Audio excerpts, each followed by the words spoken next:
Today I want to talk to you about what I call the secret key to therapy, or the secret key to change, personal change.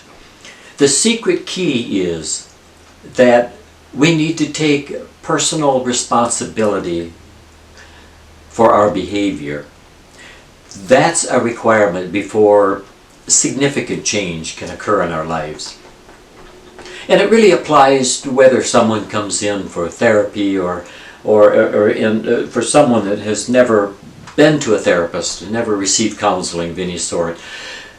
Until we take personal responsibility for our behavior and the way we feel, then we're always going to be waiting for someone else to change, for someone else to make amends, for someone else to behave differently. We're giving our personal power over our life to someone else. We're in essence saying, well, until things are different, until other people are different, then I can't do any different. I can't be any different, even though I'd love to be different in some way. I'd love to improve myself in some way, but I can't because of Ed or Joe or Mary Lou. Well, we give our personal power away when we do that. It's true that things happen to us.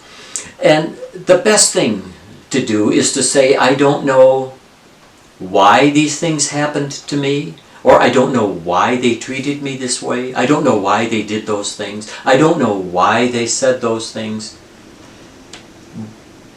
But I do have control over my feelings, what I'm going to do in my life.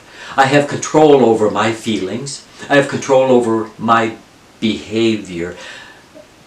Now, what am I going to do about it? That has to be the start. And then the second thing, once we take responsibility and accept the fact that we're responsible for the way we feel, regardless of what someone else has done or said. We're talking about the way we feel. We can have our personal power, and then we get to decide, well, where do we go from here?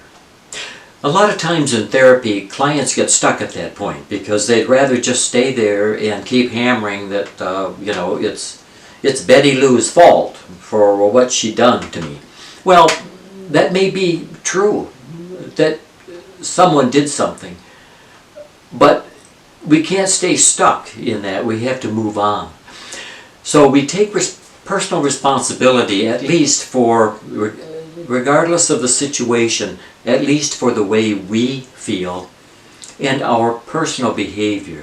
And then we can decide what to do from there. And I suggest you take the feelings that we were inclined to have of resentment, anger, hatred, sadness, hurtful feelings, and fill that space, sweep them out, and fill that space with thoughts and behaviors of love and peace and compassion and caring and kindness, goodness, those things that you want for your life. Replace the blame on someone else for what they said or did with your personal responsibility for the way things are for you at this moment, the way you feel and your personal behavior.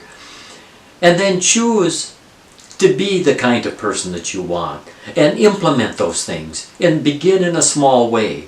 Begin to be more whatever is important to you. But I would suggest compassionate, more loving, more kind, more peaceful, more forgiving.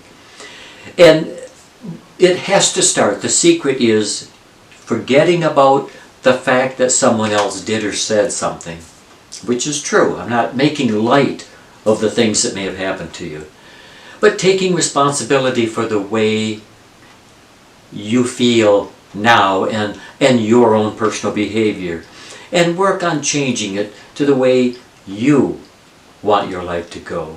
Try this, and I think you'll find it very, very beneficial, and I wish you well.